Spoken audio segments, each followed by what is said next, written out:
What's going on, guys? Welcome back to the channel, and today we're going to do an updated deck profile for Sharks. I'm actually pretty excited about it because I've been playing this deck a bit. I did this about a month ago, and now I've had the chance to play in 4 locals with the deck. I've topped every week that I've played with it, which is interesting, just because it seems to be doing a lot better, even against some real competition than I had expected. So I did play against some, local level decks that are not really anything to write home about, but I've had decent matchups against decks like Prank Kids, Sky Striker, Adignister, just to name a few, and I'm really starting to get a sense for like how the deck plays and sort of what my comfort level is with it. So you'll notice it's a lot different than the previous version of the deck, but I think I've managed to sort of stick to what the core strategies are, if you will.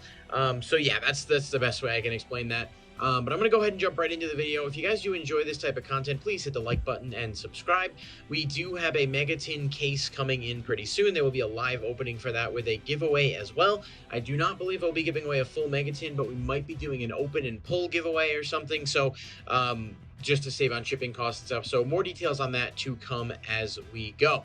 But for the deck profile itself, starting off with 3 Buzzsaw Shark and 3 Lantern Shark. This is pretty standard, nothing crazy here.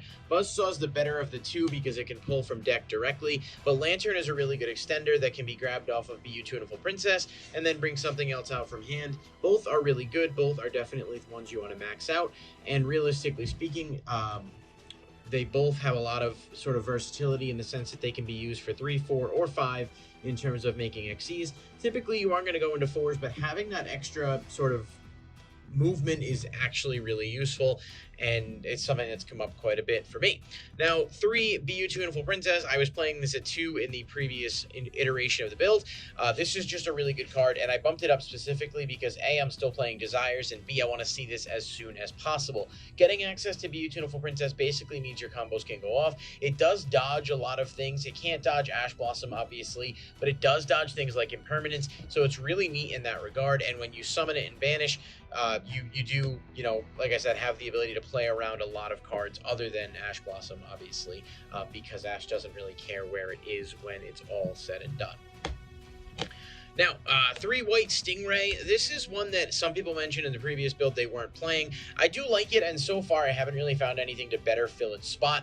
If you're not familiar with the card effect, it basically allows you to discard a water to special it from the hand. It does have a second effect that allows it to become a tuner if it's specialed from grave, but it doesn't ever come up in this deck. I just basically use it as an extender and as a way to fill the graveyard up, and it's really useful in that regard.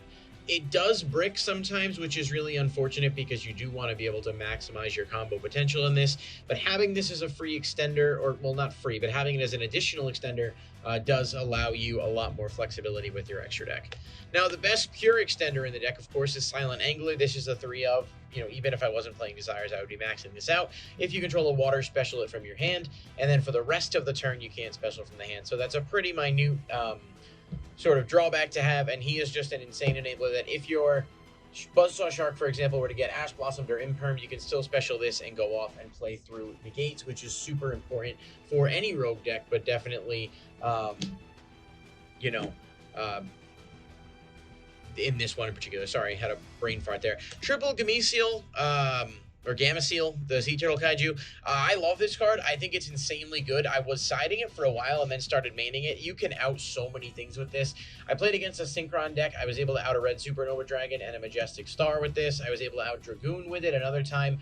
I just think it's a really, really good card right now. And with things like Destiny Hero, Destroy Phoenix Enforcer coming out soon, as well as the meta just having a lot of negates, Gameciel works really well, and it's a water, so it has insane synergy here. And because we do play things like Silent Honor Arc in the extra deck, we can special this and then take it, or whatever, to clear the board for direct attacks. There's just so much versatility with this card, and if it ends up not being a great option against whatever deck you're facing, it's a very easy side out, which makes siding a lot easier for the deck.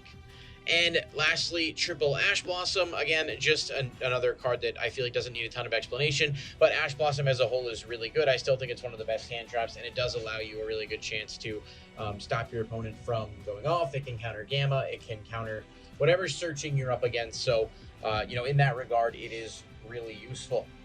For these spells moving forward, this is, you know, pretty much the same as last time with some noticeable changes. Desires, I still think is really, really good. I think the card itself has some ups and downs where it's actually not amazing in a lot of decks, but in this deck where you're pretty much playing 3 of most things, it's just a free plus, and you don't really mind banishing some of your duplicates anyway because it helps you get to what you need sooner.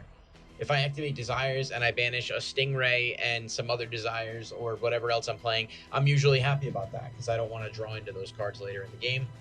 And Desires is usually, it also, you know, it does sort of, it can get Ash Blossom, but a lot of times people will Ash the Buzzsaw Shark. So if you wait to play the Desires till after you resolve Shark's effect, then you can play the Desires without having to worry about your opponent stopping it. That said, if they do, 3 Triple Tactics talent really comes in handy here. I'm waiting on my other ones to come in, but I have at least the one, so I figured it's easy enough to clarify that here. I wasn't playing this before because it was just really expensive, and I didn't really feel like spending the money on it, knowing the Megatin was coming out. But Tactics is really good in this deck because of how many things you play that can be absolutely fucked over by Ash Blossom or other hand traps. Having this and Desires allows you to play through some of those hand traps and really just generate some additional resource advantage, which can be tremendously helpful. It's just I can't say enough good things about how much I like the card. If you can afford it or if you pull them, it's definitely worth playing in this deck, and I think it's just really good alongside Desires to give you, you know, a 6 card in your deck that can play through whatever disruptions might come up. Now, we definitely like consistency and draw power in this deck, so 2 Moray of Greed, I love this card. I think it's actually underrated in the meta, or not in the meta, but in terms of as a card to look at when building water decks. With cards like Gamma Seal in the deck, as well as duplicates of things like White Stingray, shuffling them back to draw is awesome. You can sort of fix bad hands if need be without any minus to yourself, and a lot of times the opponent may Ash this, which sucks, but it doesn't require you to pay the cost. You don't have to return anything, so worst case scenario, it's Ash bait. If your opponent's smart, they won't negate this, but it has happened, so for whatever that's worth. And then for some loose ends, if you will, a lot of these, you know, there's obviously an inherent risk with Desires that these get banished, but that kind of comes with the territory. We've got just basically your one-ofs, mostly just good cards. They were Called by the Grave, Instant Fusion, 1 for 1, Double or Nothing, obviously for the Utopia double package, which was not something in the original build, but I've noticed how effective it is. And really just being able to swing for game. And it's not the worst thing in the world if you banish this. Like, you don't need the Utopia package to win, but it's a really good thing to have access to. So banishing this off Desires is not going to cripple you. Instant Fusion's really good. You can play Ready Fusion in the deck as well. You would just have to change the approach quite a bit. I'm electing to go a little bit more, I don't want to say control variant, but a little bit more having access to different combo pieces, whereas Ready Fusion getting negated, it can happen a lot, whereas like dropping a Silent Anger or a Stingray, there's nothing they can really do to counter that. So that's just my personal approach to the build. I absolutely think Ready Fusion is a great card. I think Sharks benefit from it a ton. I'm just electing not to play it in this variant of the deck, but if you have it and or want to play it, there are very easy choices to cut. Also, 1 Whitefish Salvage. I get that the card on paper is absurd, but it just doesn't do as much for this deck as I'd like.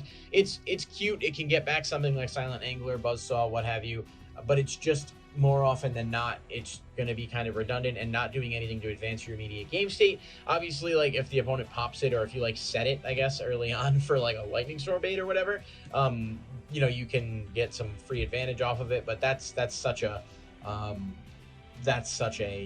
kind of niche thing that isn't really ever worth doing. When the time comes to make other changes or cuts, this would likely be the first thing to go, as much as I enjoy it.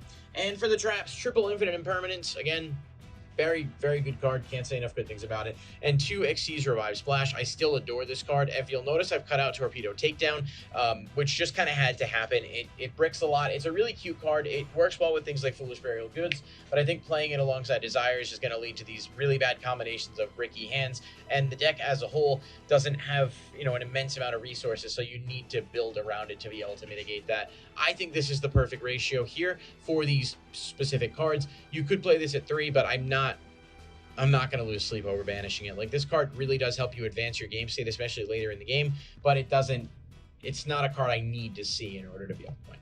So that's exactly 40 in the main deck. The extra deck, you'll notice, is a bit different as well, but not drastically. So Utopic Future and Utopic Future Draco, this is just an incredible boss monster. Like, there's not much else to say about this aside from the fact that if you can make it, it just puts so much pressure on the opponent, and the fact that it has built-in protection makes it even better.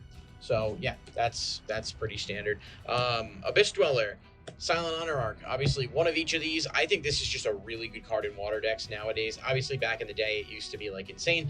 I know it doesn't see much play anymore, but in this deck specifically, because you're all water heavy, this is a really, really good card. Being able to make this steal something, and then if you have the Xyz Revive Splash Engrave, rank it up into a Chaos number 101 and take something else, you can get a lot of mileage out of just one card. And Abyss Dweller is still probably one of the best rank 4s in the game. It does so much against decks. Really, to this day, been against decks like Prank Kids.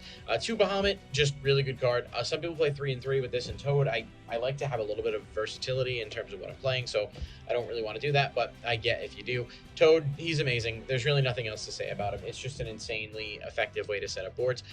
Number 39, Utopia and Utopia Double. I'm not playing 39 S39 the Lightning. I just don't have the space for it, but it's good enough here just to go, you know, boop into the OTK, and if you know you have it, then you can just make it, and you don't really have to worry about it being stopped, because if you do it right, you have like this, and then a Toad out, and you can negate whatever it is they're trying to do to you.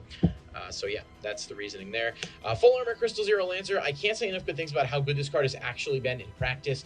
If you're not familiar with it, you can Xyz somebody on top of a rank 5 water monster using that monster as material. It gets 500 attack for each material it has, and if it would be destroyed, you can detach a material instead. But once per turn, you can detach a material. All face-up monsters your opponent controls have their effects negated until the end of the turn. So I was playing against Prank Kids, and I was able to shut off Battle Butler as well as everything else he had on the field at the time, and you can really just kind of pick apart the board at that point unless they stop you beforehand. And the thing is, this doesn't really cost you much to make, because you can put it on top of a Valiant Shark Lancer or a Chaos 101 that you've already gotten the most mileage out of that you're going to, and it's basically a giant beat stick that can shut off your opponent's field.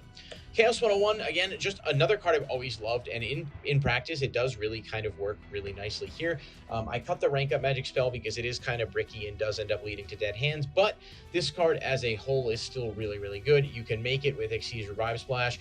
I suppose you could hard make it as well, but I've never done that and probably never would, but it's really useful to have him here.